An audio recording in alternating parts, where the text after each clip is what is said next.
What up, internet? It's your boy Mentus, and he's back doing another biscuit unboxing video. Apart from it's not a box, it's a wrapper, so it's more of an opening.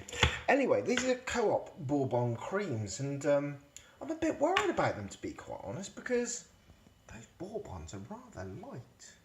That almost custard creaming colour. That ain't right.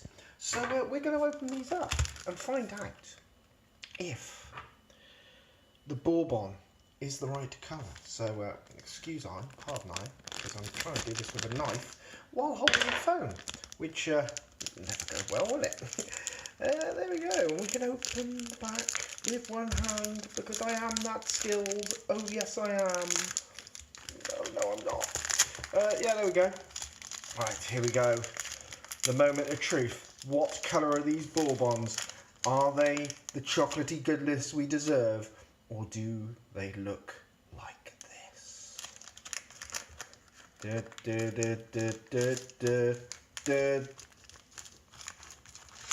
Oh yes, it's a dark Bourbon. Thank fuck for that. Remember to rate, comment or subscribe.